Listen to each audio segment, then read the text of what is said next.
back to Educate Ebony with Ebony, your host. How are we feeling? We're on episode 5. I'm pretty excited. We're getting into the thick of it now, so, onwards and upwards. So last week I chatted to Jim Gray from Caligula's Horse, and I have to say, when we did the interview, it took me ages to figure out that when he says seahorse, he's referring to Caligula's horse.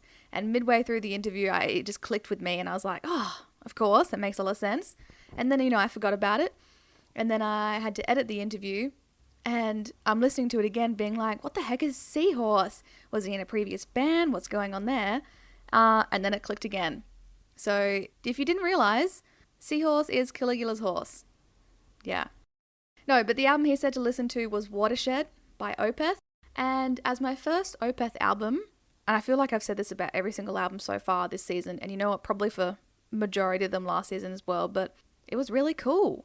I do feel like all the things he said to look out for, like the terminal endings, and it was through composed, and the transitions. I think the transitions I heard, but I feel like the rest of it, I'm just not learned enough to hear it yet. I think it would take a lot more listening and focusing, because actually no. I take one of those back. I think I understand when a song is through composed, because obviously there's no verse, chorus, verse layout. It just keeps going.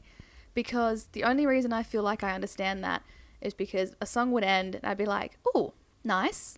And then the next one would start and I'd be freaking 5 minutes deep into that one and be like, I literally can't remember what the previous song is like. So I can't say what song I like best because I have no idea. Sometimes I don't know where a song started or where a song ended. Not at all. So I find it, it's really hard to explain, but I enjoyed the album. Yeah. And I did listen to it a couple of times, and you just get a bit lost. I'm just listening and I'm like, oh, I don't know what song it is. Is this a different track? What's going on? And then I'm like, oh, I thought I liked the last track. Oh, was that actually the last song, or was that an earlier part of this song? I just don't know. So I am perplexed, yet intrigued. Anyway, so thanks, Jim. That was a good lesson. I'm really excited for this episode. I will introduce it in a minute, but I will say that when we first recorded this, it was, I don't know what month it was. It was definitely early this year. So if we talk about music or albums coming, the album's out. The album's already out. If you haven't checked it out, go do it. Anyway, I'm very peppy today, and if you must know, it's just because none of my housemates are home when I'm recording this, so I can be as loud as I want and not have to be embarrassed about them hearing me talking to myself in my room alone. Yeah, alright, come find me on socials at Educate Ebony. Tell me I'm doing a good job. No, I'm kidding, I don't need validation. I just need your likes. No, anyway, alright, please enjoy. Let's get to it. For this episode of Educate Ebony, the prog edition, I would love to introduce Ethan McCann. He is a captivating guitarist in Melbourne's metalcore band Thornhill, who are drip-feeding us some sweet musical morsels as the year goes by. Other than that, though, I really don't know a lot about him because his online presence is quite private. So let's find out. Ethan, welcome to the podcast. Hey, thanks for having me. It's great to have you. But yeah, I was doing my little pre-interview stalk, as I usually do, and I really didn't find too much info about you. Like, your Instagram is aesthetic as heck, but it doesn't really allude to much other than music. So, you're an Ibanez Guitars fan, if I said that right? Yeah, Ibanez. Yeah, I've been playing them since I was, I want to say like year 7 or year 8. It was like really the first electric guitar that I bought. And I sort of came off them for a few years and then got endorsed by them when we started the band. So, yeah, 14-year-old me's crying, which is cool. That's awesome. But yeah, like my Instagram and stuff really is just a tool for the band now because it just takes up your whole life, Yeah. Do you have much other time for like hobbies and life outside of the band and work and regular life? It is hard at times. It is like there's a lot of balls in the air, but like we do this because it is our passion. So if I wasn't working or touring, I'm writing for myself or writing for the band because it's what I enjoy. Yeah. Okay, well, let's talk about some music, especially with this being like the prog edition, like progressive rock, progressive metal, progressive whatever else. What's your interpretation of that? Because everyone sort of understands it a bit different, but like what was your background into this sort of genre and what do you feel about it? Well, to be honest, I'm still really not sure. I just sort of take like progressive music as music that kind of takes you on a bit of a journey. It doesn't have that sort of like standard song structure. It's like there's a bit more sort of flow, which I really enjoy. But yeah, I wouldn't say I listen to lots of like straight up proggy stuff, like classically proggy stuff. Yeah, hence why I chose this album because it's sort of like this weird, like half in, half out sort of vibe, which is sort of as proggy as I get, really. Yeah. No, that's cool. All right, well, what is the one prog album that I need to hear? For me, it's Silverchair's Diorama, which I Okay. think is their magnum opus, and a lot of people sleep on it. Really? Why do you think it is? Because Frog Stomp was like a huge, huge, huge album for them as well. For example, was, and it was definitely like the landmark album. Like a lot of people, that's sort of what got them famous. But it was a very like of the time sort of sound. It was like very 90s, very grungy, very inspired by, like Pearl Jam and those sorts of bands. But like, even though they pull influences from other stuff on Diorama, they just like stopped giving a shit. They just did whatever they wanted. And it was so epic. I love it. Okay, so where did it come out in like Silverchair's discography? Are we talking like this is like middle of the pack? I haven't listened to the whole thing. Yeah, it's towards the end. So it was like Frog Stomp and then Freak Show, which is sort of like the, grungy and 90s stuff. And then they went into Neon Ballroom, which is sort of like dipping their toes in this territory, but it was still like keeping it pretty 90s. But then with Diorama, it was full just like pantomime, like music score, like full orchestra shit. Wow. That's so cool. When did you first hear it? It was actually the Silverchair album that I sort of grew up with. So my parents had it, and I would listen to it while we were doing housework or something when I was anywhere from 6 or 10. Yeah. I mean, for me, my first Silverchair album or even anything listening to them was Frog Stomp, which was really, really cool. And then I sort of, I guess with their later stuff, I just didn't really get it because I think I was too set in my ways to be like, well, I like this Silverchair. So I'm ready to branch out Yeah. and understand a bit more about this album. So you said they brought in like a full orchestra. Is it a bit more like classically influenced or just you said whatever the heck they wanted? Yeah, kind of. It definitely feels like there's parts that feel like really classical. They had that the composer or the arranger, I don't know what you call him, that Van Dyke dude that used to work with like the Beach Boys and stuff. So he does like crazy arrangements with strings. It just sounds like he's putting together like a full like fantasy world, which is stuff that I actually sort of applied to our newer stuff. Like I was really inspired by this album writing our new material. Cool. So on some of like the unreleased stuff, it's really like orchestral based. We actually had someone come in to sort of work with me doing that. What was that like? That would have been like a Um, huge change, surely. yeah, it was. And it's like I've always enjoyed that sort of music. Like I've always been the guy that, like watch a movie and get really hooked on the film score and just listen to the film score straight for a few days. Mm. So I've always enjoyed that music and I've always enjoyed writing that music because you can sort of like build crazy chords and like programs these days. But yeah, adding that to our sort of like heavier stuff, yeah, just set up this really cool atmosphere and reminded me of these guys and the Smashing Pumpkins from the late 90s. Yeah, because I would say, especially with Thornhill's music, the Dark Pool in 2019, yeah, definitely heavy. I would feel like a little bit of like progressive sort of influences in there, just with the way you put stuff together. And then with your newer stuff like Archangel and Casanova, it definitely has changed. And I feel like you alluding to the fact that there's like some more orchestral elements. I can see that for the future Thornhill, which is really Mm. exciting. Yeah, so many possibilities. Yeah, it's cool. I'm keen for it. I'm keen to release it. Yeah. Well, how was COVID for you? Because, did you have lots of time to listen to music or you're still working or going crazy? Man, it's been going on for so long now. I keep forgetting that it takes up like 2 years of my life. It started out pretty well. We just ended our first European tour with Wage War at the start of Mm, 2020. And then we came home and basically that kicked off lockdown for 2 years. So initially I loved it because I just came back from like, our biggest high as a band and like in my career. And there was all this free time to just sit and listen to music and write music. And I felt like super inspired. yeah. So I like punched out a bunch of demos that ended up making the final album, within that sort of first month of lockdown. But then like you hit a wall pretty quickly, sitting in the same room, sitting at the same desk every day. Yeah. And you're like, now what?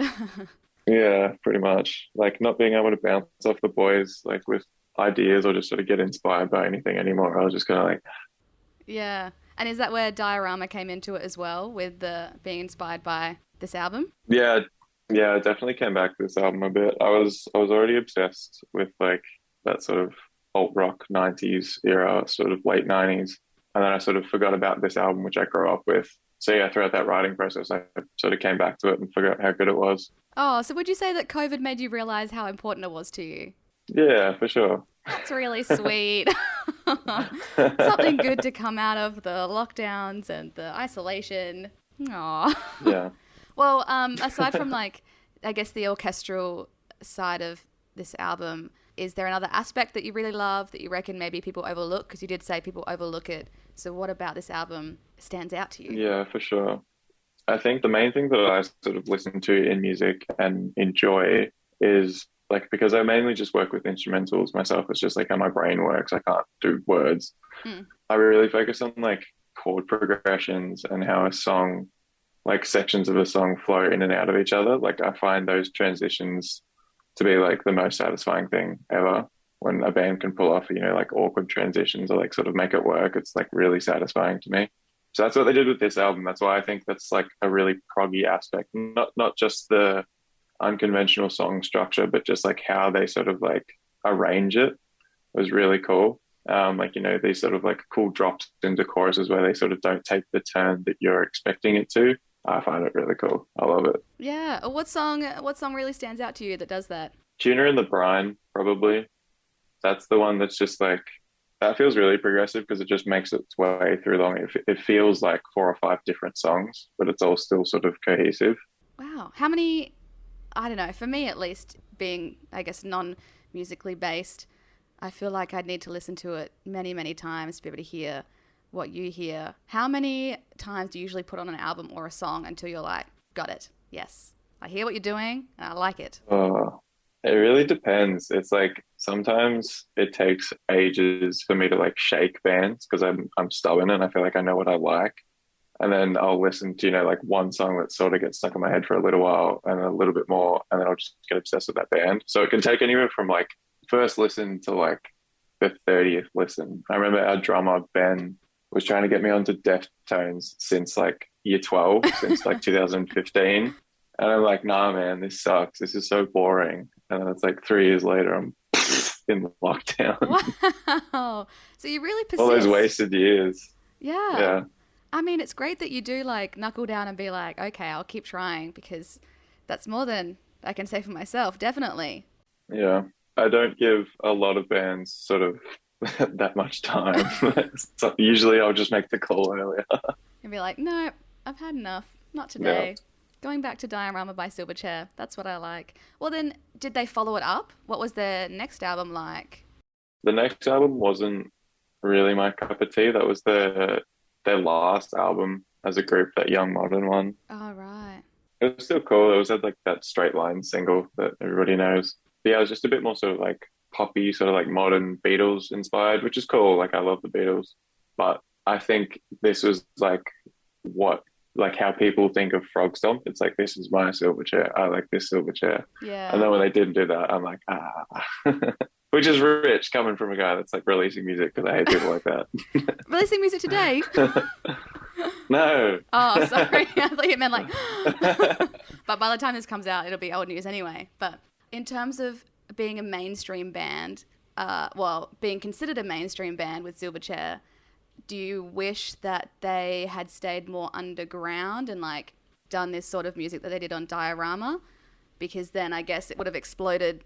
Oh, I don't want to say a bit more, but it would have been maybe more popular and would have brought those elements to the forefront a bit more. Because I feel like maybe it's just us in Australia. We're obsessed with the bands that haven't made it, in quotes, or aren't quite mainstream yet, because we feel like they're more ours. Does that make sense?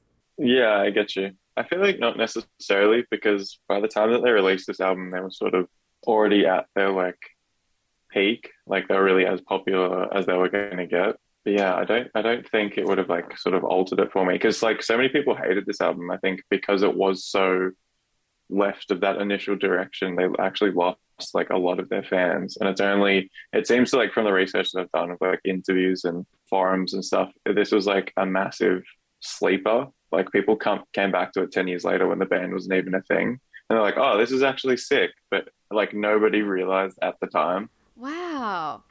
That's kind of disappointing Yeah. for the band at time of the release, just be everyone being like, oh, not keen, and then years later, oh, it's a slow burn. I mean, that's still satisfying in a way for them as well. But like, can you imagine being that ahead of the curve to then have people like it 10 years later and be like, well, like, what the fuck were you 10 years ago?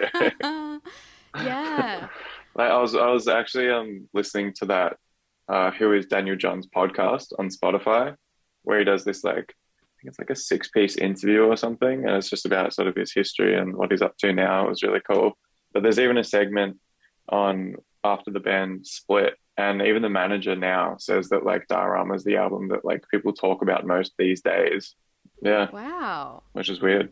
That's really interesting. Do you hope that for Thornhill, that one of your future albums will be the one that everyone talks about for decades to come? Yeah, I hope so. I mean, I hope it's just kind of like I hope we can keep that as a gradual thing, not just Just be like a like, spike. But no, every album, we're on the because rise, that we're would on kind of the suck. up. No, Yeah, that's the definitely. goal. So if it's still standing up a decade later, do you reckon it's going to stand up in future years? They'll still be talking about this album? About Diorama. Yeah. Yeah, I think so. I think not a lot of people have like pulled off that sort of left turn in their career. It's like, like Radiohead releasing Kid A and stuff. Like I think those like really big, like monumental changes in band styles are just really like it's just really cool and not a lot of people can pull it off, I think. Yeah. Have to keep listening out for it. All right. So when I go to put on this album, how should I listen to it? Do I have any listening notes? Should I be doing a certain something or just chilling? What do you recommend? Yeah, it's a good one. I'd say do it how I did it and just like put it out loud while you're doing housework. Love Because it. like I feel like there's enough sort of interesting parts that you'll sort of like your ears will spark up, and then maybe when you have a sec, you can sit down and like do it again Yeah, that's because it good. definitely does deserve 2 listens, I think. Okay. All right. So I have to organize with my housemates to clean 2 weeks in a row. They're going to love me Yeah, and chuck this one yeah. on. Oh, cool. I'm looking forward to it. Yeah. Anything else you want us to know about the album in particular? I guess just like one of the other things that I love about it is how diverse it is as well. Because I don't really enjoy listening to the same sort of music over and over again. Like I can't deal with just listening to a genre. I definitely get obsessed with certain bands, but I sort of like jumping all over the place, which is why I think it's sort of shown in our music as well. Like it's not all the same shit. Like there's some soft stuff, some slow stuff.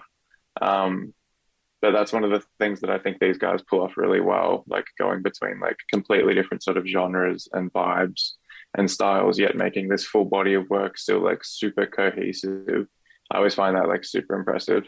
Yeah, that's awesome. Well, I'm excited. So, yeah, amazing. There we have it. The one prog album that Ethan McCann thinks that you and I should listen to is Diorama by Silverchair. Ethan, thank you so much for your wisdom. I can't wait to listen to it from your point of view. Hey, anytime. Thanks for having me. I hope you enjoy it. Well, just one more question so we really, just get to know you. Are you a cat or a dog person? Definitely a dog person. Oh, interesting. Cats freak me out. Really? Oh, no. Yeah. I'm going to say the thing that everyone says, and it's like, you just haven't met the right cat yet. Yeah, I've heard that one a few times. I just feel like they're so entitled, Like they'll just walk around like they own the place. I don't fuck with that. That's the best part.